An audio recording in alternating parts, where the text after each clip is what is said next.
On this week's episode of Today I Would Like to Share, The first one you should try is to burn your head. Unsinkable Sam. The intersection between a giant snake, the summer solstice, ancient humans, and Ohio. Hello and welcome to Today I Would Like to Share, where we take some time out of our busy lives to share the things important to us. My name is Kyle, and with me today, he locked himself in the tool shed a decade ago, and now he refuses to leave. Jordan.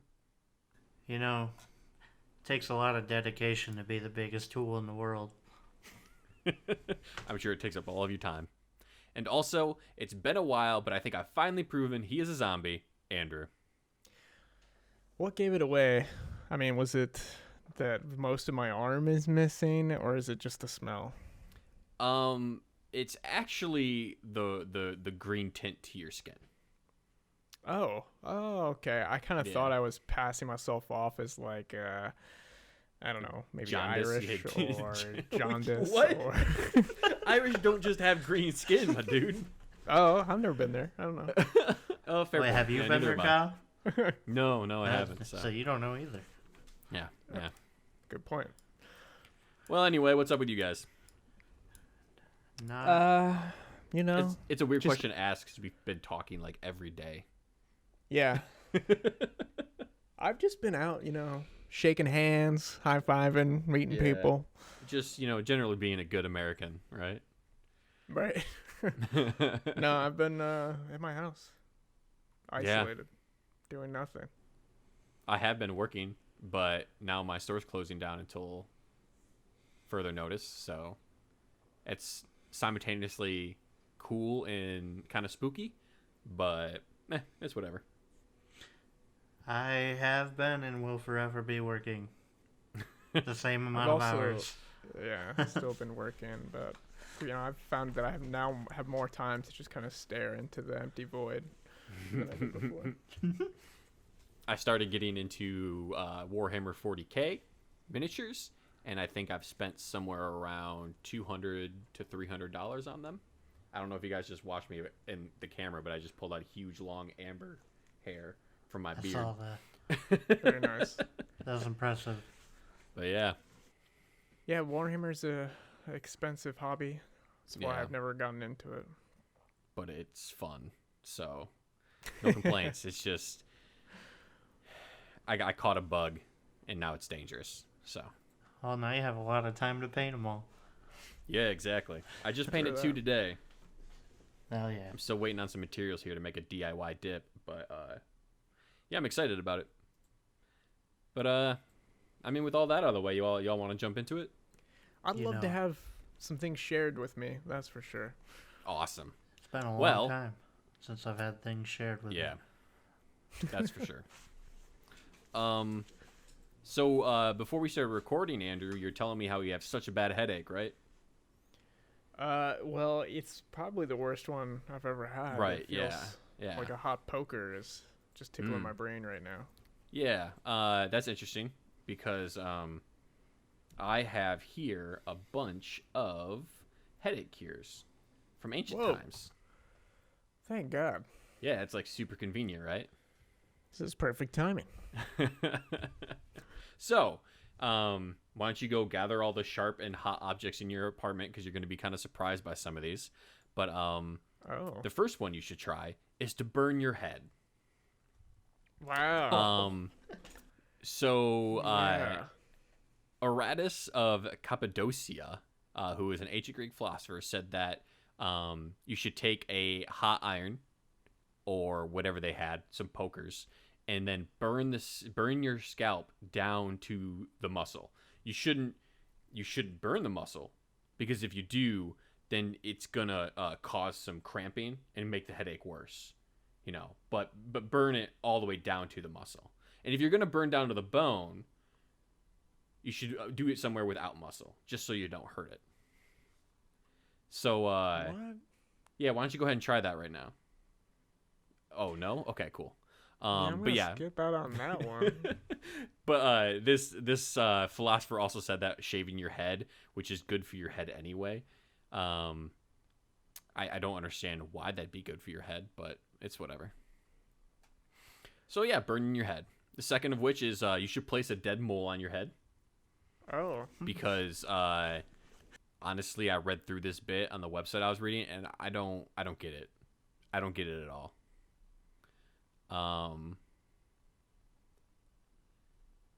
Who is this? This was, oh man, this is a heck of a name. Ali ibn Isa al-Kahal, who was an occultist, so you know he's legit. But this comes from the 10th century, in which you just take a dead mole and put it on your head, and your headache should go away. You have any dead moles hanging around? I don't, but I feel like headaches are pretty common, so they must have slaughtered a crap ton of moles back in the day. So the third thing you can try, and get this one actually sounds kind of normal. Run a bath and then sweeten that water up with something like honey. Because as you know, honey absorbs the vapors that create headaches. Oh. That's good stuff, right? Well, I mean, this one is the closest to letting me believe it. Yeah, I agree. And the next one is if that honey bath doesn't work, just go ahead and grab some electric eels and then put them in the water with you. Which this one is like, I don't know, the closest one to making sense, because like the brain's all electricity and stuff, right? Which these people probably didn't know because this is from way back when. But it's definitely, and this comes from the Dutch Society of Sciences from 1762. So, okay, they knew about electricity, I think, in 1762. Ben Franklin was flying kites. But, yeah, and so, and this is, they actually came up with this around slaves. So, the quote from it is, when a slave complains of a bad headache, he has them put one of their hands on their head and the other on the fish, and they thereby will be helped immediately, without exception. Which, yeah, 'cause when you get shocked once and you're asked if the headache has gone away, you and you're just like, okay, say do I want to yes. get shocked again, or am I going to lie about this headache? You don't lie about that headache.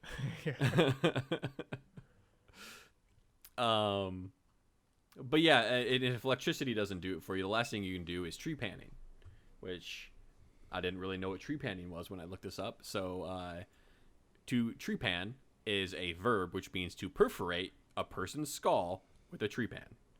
So to start putting holes in your head, dude, just get an iron stake and just start pounding away. Because if there's too much pressure in your head, you gotta let some of that pressure out, right? So just poke a hole. It's like a balloon. You poke a little hole and all the air goes out. You'll be feeling fine in no time. If a little brain falls out too, that's no big deal. You weren't using that bit of brain anyway, obviously, no. if it wanted to get out. The treatment never properly went away, but it did fall out of fashion. Yeah. Apparently, according to this website, which is mentalfloss.com, which is the cavemen around in the 8th century BC put holes in their skulls to alleviate pressure on the brain without a care for the damage they would be doing to their bodies. The treatment never properly went away, but it only fell out of fashion. Whenever people talk about like the really long before times, it's hard to believe anything anybody says. It's like, I don't know, like how you know cavemen be putting holes in their skulls. I couldn't tell you. I mean, maybe they have a fossilized skull with like Yeah. drill-shaped holes in it or That's something. true. But also, it's like, without any care for the damage they were doing to their body. It's like, it's not like they didn't have pain receptors when they were They knew. cavemen. I'm sure they cared. They're like, God damn, this hurts. I hope this actually helps. That's such a weird thing to say. Like, well, they were old, ancient cavemen, so they couldn't have cared. I think it's weird. Like, how bad does your head have to hurt for you to start putting holes in it? Right. I mean, it's got to be a headache that is worse than the pain you get from drilling a hole in your head, right? Is it? I don't know. Otherwise, I wouldn't be drilling a hole in my head. As soon as the drill hit my head, I'd be like, oh, you know what? That's worse. That's worse. That's a lot worse. Let's not move forward with this. So, Andrew, tell me, is your headache gone? Because if it isn't, I'm going to put you in a bathtub full of eels. Yeah, feels great. Cool, First treatment, great. without exception. I feel fine. I'm glad your headache's cured. Thanks for the treatment. So, I have a question for y'all, and because I know everybody has a story relating to this. What is the worst headache you've ever had? Migraines count. That's a headache. Mine was like literally 4 or 5 days ago. Yeah, which is why I looked up this stuff, because you had that migraine. Yeah. Which you had it at work, which sucks, dude. Well, the weird thing, like, I could feel it coming the day before, Mm-hmm. and I got on to play some video games I probably shouldn't have, which probably didn't help it at all. But that night, man, like, couldn't sleep. That was just pounding, just terrible.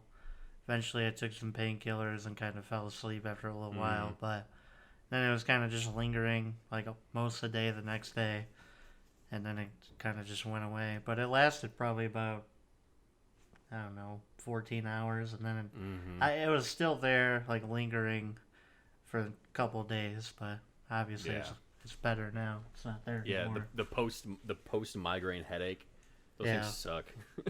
It's not fun, man. Yeah, because you'll stick around for a while too. So, Andrew, I can't say I've had like one real memorable headache, but whenever I have really bad ones, they're always from caffeine withdrawal. I don't drink a lot of caffeine, but occasionally I do get into like a habit of drinking it because like work's super busy or for whatever reason. And then as soon as I stop, I always get terrible headaches that don't respond to like Tylenol or anything like that. Literally the only thing that will make that kind of headache go away for me is either waiting or having some caffeine. Yeah. I've had a couple times where I've gotten to the caffeine point where I'm drinking like 3 energy drinks in the morning to function. And whenever I get there, which has happened several times, but I go, okay, yeah, it's time to stop. And then I quit caffeine cold turkey, and I don't get those headaches, which I think I am just blessed by the caffeine gods that I can just do that and not have just like crippling headaches from it. That's crazy. That's nuts. Yeah. That's awesome. But yeah, it is awesome. Yeah, it's awesome. So even if I only have like, For only if I go a long time without caffeine and I have just a little bit, I'll get a headache. Like even maybe later that day after it's completely gone through my system. Yeah. Same here. I have 2. One's just super quick. And that was, I got a migraine. It was so bad, my legs went numb. And Yikes. that was kind of weird. But the other one was the first migraine I ever had. Because I get the ones where you have, it's nicknamed Alice in Wonderland syndrome, where you start getting what are called auroras, which are just like minor ocular hallucinations, where it just, everything gets really blurry. It's hard to focus on anything. You really only see stuff out of the corner of your eye. And I got the first one when I was 16. This was my first migraine ever, and I was at work. So I couldn't see anything. And I'm blind in one eye. So, like, I normally can't see a lot of stuff anyway. But, like, all of a sudden, my one good eye went super blurry, and I couldn't see anything. And I was kind of spooked, so I just sat down and waited for a while. And then all of a sudden, it kicked in, and it was just, like, the worst thing I ever felt. You feel hot and cold at the same time. And I just remember, like, being so goddamn confused about what was going on. Because, like, all of a sudden, hey, I can see again. Oh, God, my head. But, yeah, I was kind of spooked by that. And luckily at the time, man, this is kind of weird. I was dating a girl who had chronic migraines. So as soon as I told her about it, she goes, oh, you're just having a migraine. Like, put a cold bottle of water in your head and push back on your eyes, and that should help you out some. I'm like, all right, cool. I finally got to sleep, and it went away, but, yeah. Headaches suck. They do. We can all agree on that one. Yeah. Brain freezes suck too. Yeah. Every time I get one, I'm reminded about how bad they are. Yeah. Because when I was like, oh, brain freezes aren't that bad. Your head's cold for a little bit. It's like a 5-second migraine. This is horrible. It's like a 5-second migraine. Yeah, yeah. It's always worth it though, because they come with ice cream. They come with popsicles. Like, I'm not gonna not eat that stuff. So. Right. Exactly. whatever. I'll take the brain freeze. I'll take We it. have a friend Slurpee. who's never gotten a brain freeze before. I think it's Mitch. Yeah. I don't think claims Mitch has he ever never gotten a has? brain freeze. Yeah. We need to hold ice cubes on the roof of his mouth then. That's Till he has one. That's weird. That might be assault. You Hold on. guys, one of you hold down their arms, his arms. The other one holds down his legs, and the last one will be holding ice cubes at the top. Mitch of is his pretty mouth. fucking strong. I don't know if I can Yeah, hold his arms probably down. stronger than all of us. Well, there's 3 of us and one of him. That's true. Very true. I still don't want to try.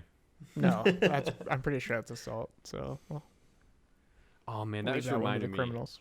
of a dumb story that from high school, and where it was one of our friends' birthdays, and for his birthday we were going to kidnap him, throw him in a car, and then just go to a movie.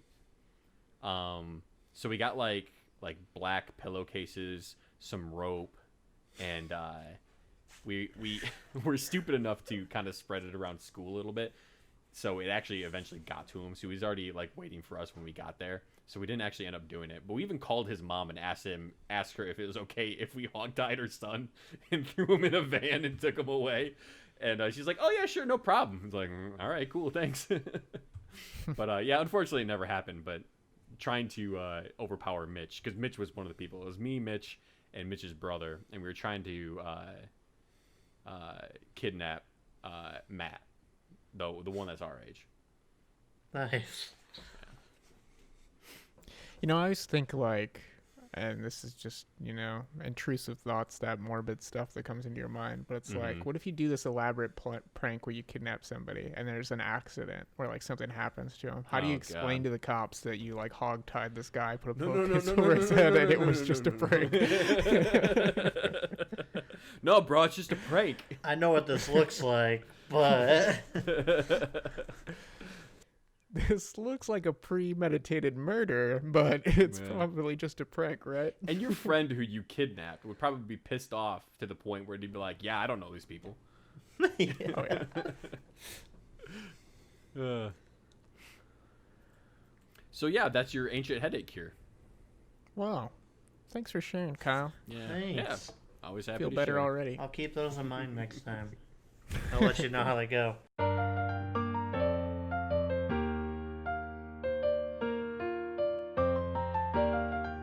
All right. Today, I would like to share something called Unsinkable Sam. Hold up. Did you say Sam? Like SAM? Yes. Okay. Unsinkable Sam. You guys, have you ever heard of this? You know what it is? I think Unsinkable Sam is the bastard brother of Scuba Steve from Big Daddy, in which Scuba Steve goes under the water. Sam never goes under the water. Okay. I wish that was right. I wish it was. I think it's a guy named Sam who's never and refuses to ever own a sink. And there's never going to be a building this guy lives in that has sinks. He's not going to use them. It's a creed, all right? And he's sticking to it. Oh, God. Somehow, you are right. No, I'm just kidding. Somehow you guys always come up with better things than the actual thing, though. It's amazing. But anyways, Unsinkable Sam is actually a cat, and his actual name is Oscar. But he goes by Unsinkable Sam. Jesus. But anyways, this cat has had a pretty remarkable life, as you know, with the past animals that you guys have heard about on this podcast. Right. Does But this one have an honorary position in the military or operate a multi-million-dollar company? It does not have an honorary position. However, it did serve during World War II with both the Kriegsmarine, which is a German army, and then it also served the Royal Navy. Wow. And the amazing Hold thing up. about So it fought with the Axis and Allied powers? Correct. Man, it's a traitor-ass cat. Well, the amazing thing about this cat is it survived not one, not two, but 3 shipwrecks. What? Oh my god! I'm talking badass pirate cat. I'm talking these ships just obliterated, sank, everybody died on them, but this cat. Wow. Yeah, so the HMS Kazakh, which was I believe it was part of the Royal Navy, found this cat just floating on a piece of ship debris towards the land. So they went and picked it up, put it on their ship. Later on, that ship sank as well. Same exact thing. It was just floating away on a piece of ship debris, and somebody else found him, and so on and so forth. Same thing happened. After the last shipwreck, he finally made his way to land, stayed on land, and lived a happy life, and fortunately did not die because of water, just died of natural causes. There's not really a whole lot of information about this cat, and some people are obviously very skeptical for obvious reasons. But I thought it was kind of remarkable, and I just kind of wanted to share it. That's a cool-ass cat, man. Yeah, man. That's what I was thinking, so. How did... man. How did what? I wonder if it got buried at sea, you know? Like, I know it died from natural causes on land, but don't you think, just based on this cat's legacy, that it deserved a proper naval burial? I think so. Yeah. I think they should have... I agree. Should put it on a single plank of wood and floated it out in the ocean. They should have put it... Yeah, exactly. Man, that's... like the Viking it was. So, it's known as Unsinkable Sam, but why isn't it known as, like, Bad Luck Lucky, where it's like, because every ship it went on sank, you know? True. It's like, are you sure that cat's not a bad omen as opposed to, like, an unsinkable cat? Yeah, that's interesting. It's one way to look at it. Or, you know, I kind of like the unsinkable side of it, though, because it's not this cat's damn fault that these humans don't know how to operate the boats, right? Like, this cat's just out along for the ride. It's trusting the humans on board to get it to where it needs to go safely. 2 of the ships were hit by torpedoes and blew up. Mm-hmm. So they were noobs. They couldn't dodge torpedoes. Exactly. But anyways, the reason it had the name Unsinkable Sam, even though its name was Oscar, wait, what? Never mind. I was reading something wrong. I'm gonna cut this part out. But PP. Just putting stuff in because you're cutting it out anyway. Button P. I'm keeping those. Those are just gonna go somewhere random. People are gonna be like, "What the shit?" Also, I just want to add, it sounds like that cat's a war criminal, so maybe it should have went to cat prison. It is a war criminal. It's a traitor, man. If it would have been, how did the Royal Navy not know it was a German cat? Come on. True. Yeah. Burying the lead a little bit. Double agent cat survives such rules. You mentioned that article. That's a great article. That's a pretty good article. But anyways, I guess I do have a question. Like, what the hell do you think was going through this cat's mind after it was just floating on a piece of debris for the 3rd time? It's like, oh shit, here we go again. So that's what I was thinking earlier. Like, I don't know, man. It just... Have you ever put a cat in water? Yeah. Yeah, it's hard to get them. It's hard to get them back in it, you know. Yeah. Like, it's just. But imagine this cat. It's like floating on a plank three goddamn times. It's just unbelievable. Yeah. But as far as what's going through its head, probably you know that pathetic meow that cats do when they're in distress, like. That's what I think was going through its head. Hopefully, at least had like a little volleyball friend to keep itself company. Oh yeah. Was it ever on a boat that didn't sink? That's what I wonder. Maybe he just thought that's how the boats worked. By the third time, it's just like, well, this is how you get home. You get blown up, you sit for a while, someone else comes pick you up, and that's how boats work. How did it survive? Like, a boat sinks. I'm assuming all the seamen just, like, float on their life craft. But, like, I don't know.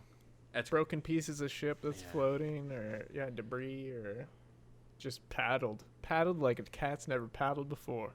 Yeah. I don't know. I mean, maybe, you know how, like, right before, like, an earthquake hits, you'll see, like, in video footage, like, the animals all run, and then people are looking around, and they're like, what's going on? And then they feel the shockwave coming. I mean, maybe cats have radar for missiles that we don't know about, and, it saw it on the radar way before the humans did. It got into a secure position. But you don't know that this cat was a comm specialist. Well, I mean, it's already a double agent, so... Yeah, it needs to be a comm specialist so it can report back to its real military. This is the James Bond of cats that we're talking about here. Yeah, what if the Germans blew up their own ship and like pushed the cat out towards the British and put like a little wire on them, and then they blew up the ship to get them back. Maybe they didn't blow up a ship. Maybe they just put out shipwreck parts. Oh yeah. Okay. Yeah, and then they got the wire back, and they got intel. I'm imagining a cat with one of those like special agent like earpieces, and it's just making me laugh. It looks at its little cat wrist, and there's a little watch there, and it hits it, and a little laser shoots out. but then it chases the laser around. Yeah. Whoa. Well, where's that coming from?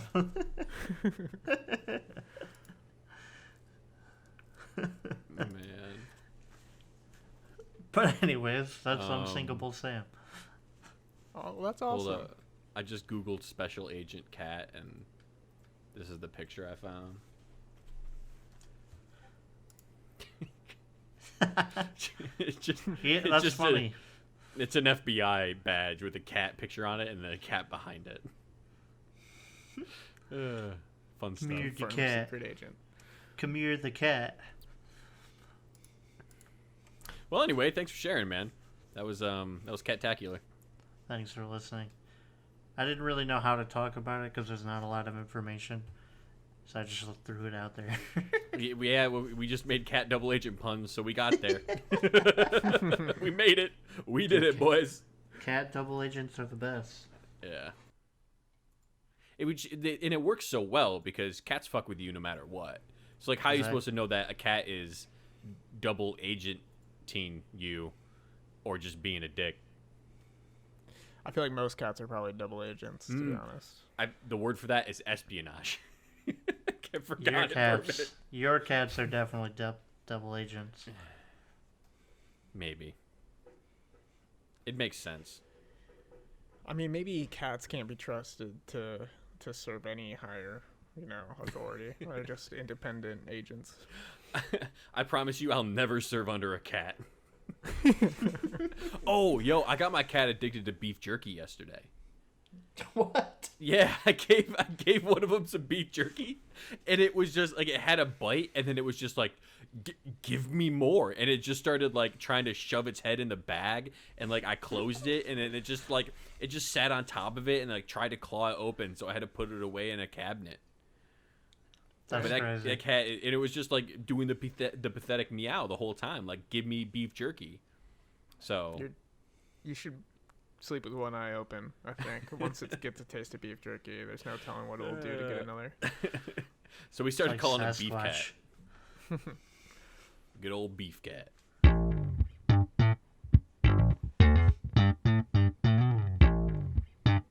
All right. Today, I would like to share with you the intersection between a giant snake, the summer solstice, ancient humans, and Ohio. You're right. These amazing You're right. intersections. People in Ohio definitely are out of this time. That's right. You guys guessed it. Today, I'd like to share with you the astronomical significance of Serpent Mound in Adams County, Ohio. Are you guys familiar with Serpent Mound or the Great Serpent Mound? No idea. Oh. Well, it's in Ohio. It's a 3-foot-high prehistoric effigy mound on the plateau of the Serpent Mound crater. It runs along the Ohio Brush Creek in Adams County, Ohio. It's the largest serpent effigy in the world, and not the only one, in case you were wondering. I was, actually. And it conforms to the curve of the land which it rests on, with its head approaching a cliff above the stream, and the serpent winds back and forth for more than 800 feet with 7 coils, and it ends in a triple coiled tail. So it's this giant mound designed like a serpent that is prehistoric, and it's really cool.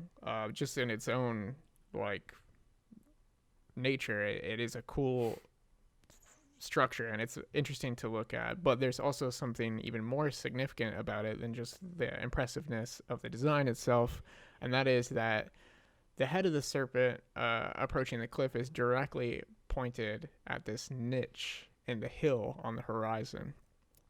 And every summer solstice, on that night, the sun sets directly in that niche in the hill. So this snake is on a natural ridge, and its head is naturally oriented to the point where the sun hits this little niche in the summer solstice. And then some human being a long time ago noticed that this ridge like already lines up, and they basically created Serpent Mound as a way to memorialize that and show people like, hey, look the direction the snake's looking on the summer solstice.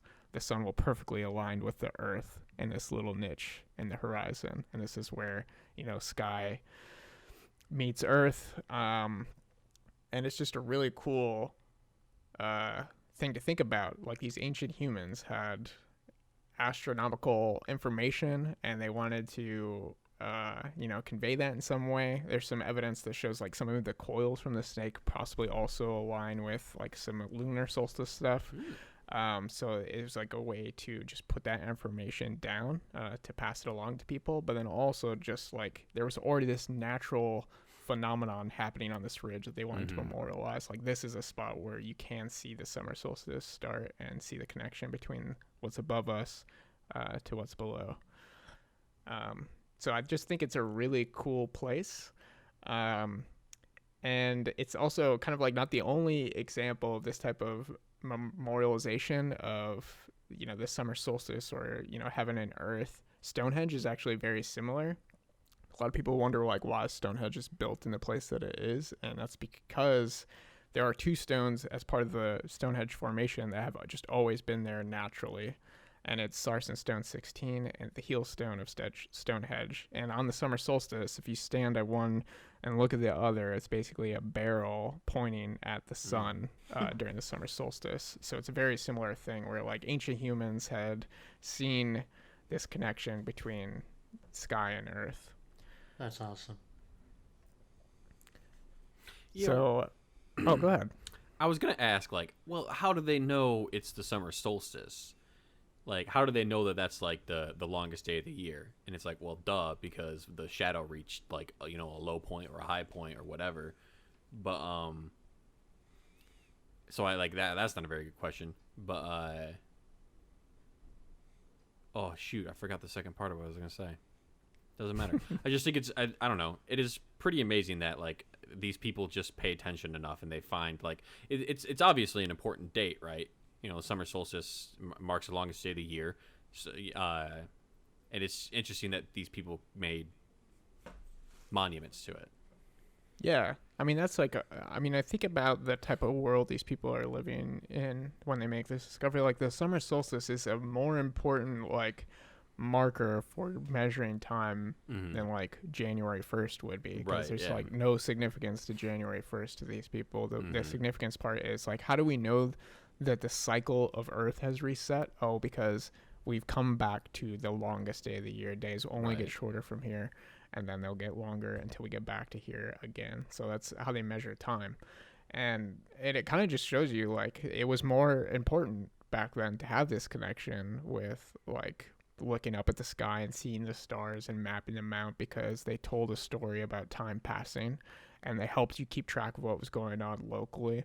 And it's just not a view that we get in modern society. We're not, looking up at the sky as much, one, because of light pollution, and two, because we've got, other ways to measure time and we're stuck to a calendar. But there may be something that we're missing or losing out on by not having the same type of connection with like Earth and the sky and the overall story of the planet. So my question to go along with this was just, do you have any significant personal memories or family stories around the stars or viewing the night sky? Yeah. I remember when I was younger, I was probably like 14, 13 years old. We went up to, I believe it was in the UP up at Iron Mountain. And, I mean, up there, there's no big cities around, obviously, and it's probably about as dark as you can get in Michigan, like closest to like pitch black that you can get. And that night, the Northern Lights were very, very vibrant, and it was the coolest thing ever. I mean, the entire sky was green, just waving, green and blue. And I mean, behind it, you could see all the stars. You could see, I mean, I felt like you could see part of the Milky Way, and it was just awesome. It's probably the coolest thing I've ever seen, like, live. That sounds awesome. But How yeah, about you, Kyle? I don't think I'll ever forget that. Yeah. No, that is unfortunately not the kind of thing that me and my family did. But it did remind me of a quote in a book that I like very much, which I was just pulling up. But so like the fact that the light shines the head of this snake at just the perfect moment, the one day of the year that the conditions are perfect, remind me of a quote in Fight Club by Chuck Palahniuk. Yeah, I never know how to pronounce that it's name. one of my favorite authors. He's an amazing author. But the quote is, "I asked if Tyler was an artist. Tyler shrugged. What Tyler had created was the shadow of a giant hand. He said how at exactly 4:30 the hand was perfect. The giant shadow hand was perfect for 1 minute, and for one perfect minute, Tyler sat in the palm of perfection he had created himself. 1 minute was enough," Tyler said.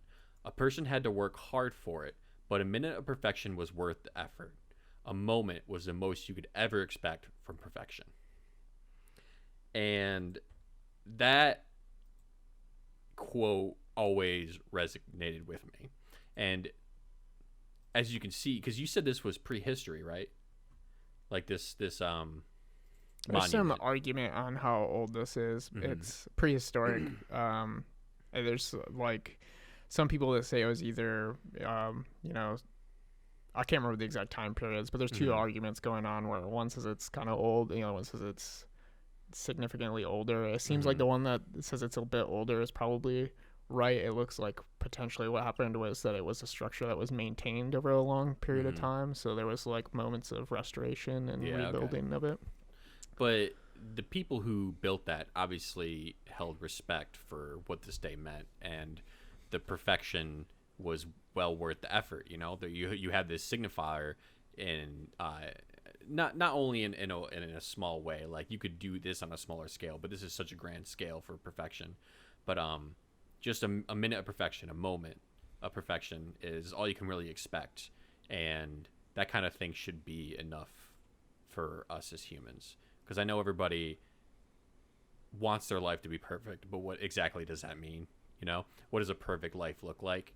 And I think that is something that is just not worth like setting a goal for. Like a perfect life doesn't exist, but what does exist is a good life with moments of perfection here and there that you should hold on to and cherish. So like Jordan's story about looking at the sky with his parents and stuff like that is something that everyone should either hold on to or try to create for their family, friends, and children, stuff like that. Yeah. So. Yeah. That's a great quote. A good book too. I just posted a picture of the this is drone footage of or a picture taken with a drone, and you can see the mound below, like in the bottom half. That is the snake head with his mouth open over like a circular part, which is at the end, which is they're not entirely sure what the circular part was for. There's arguments that it might like be an egg or something, or it was likely just a place where they might have had like an altar or something where they did their solstice ceremonies, or who knows what was there. But the open part is the snake mouth, and the sun's pretty bright in this screenshot because it's right as the sun's setting, but there is a little niche in the hill that the sun sits in perfectly, and you can see it's perfectly aligned with the head of the snake on top of that cliff. As far as like my personal memories of viewing the night sky, there's this cabin that my family has on Chippewa Lake in Michigan, and we would often go out into the middle of the lake in the summer and shut off all the lights on the boat and anchor down, and then just lay on the boat and look up at the night sky. Because when you're in the middle of the lake, you're kind of dipped down a little bit, and there's ridges all around you, so you get almost no light pollution at all, and you can see, just like Jordan was saying, you can actually see the Milky Way when you have no light pollution. There's a band of really thick stars that go over the top of the sky, and you can clearly say, like, all right, this is actually the Milky Way right here. And we would watch shooting stars, and you could watch satellites move across the sky too, and it was just really inspiring to be able to see like so much of the night sky, so much more than you would typically see when there's a bunch of light pollution. And honestly, I haven't been able to see the sky like that again since being a kid, because even there's still more light pollution than there was when I was younger. And also just haven't had the opportunity to sit out on the lake in the middle of the night with all the lights off in recent times, but would love to do that again because it is awesome to see. Me up at Mitch's cabin, we'll head there and then we'll go like for night swims, and it's super cool and surreal to like lay in the water with your ears below, so it's just like there's no sound and you're staring up at just the stars, because it's pretty nice there. The lights are really low on the north side of the lake there, so you can see quite a bit, and it's good times. It's real surreal and it's nice. Yeah. Well, anyway, that's Serpent Mound for you. Go get connected with some celestial bodies, please. Connect with nature. Yeah, thanks for sharing, man. That was awesome. Yeah, of course. Well, that about wraps it up. Join us again next time where we do it all again. And remember, as Snoop Dogg says, it ain't no fun if the homies can't have none. Bye. Thanks for listening, and keep an eye out for another episode of Today I Would Like to Share. Yeah, and make sure you look us up on YouTube, Apple Podcasts, or any other podcast app of your choice. Once you find us and give us a listen, please leave us an honest review of what you think of the show. You can do so at Apple Podcasts and YouTube. Or send us an email at contact@blamoindustries.com. That's contact@blamoindustries.com.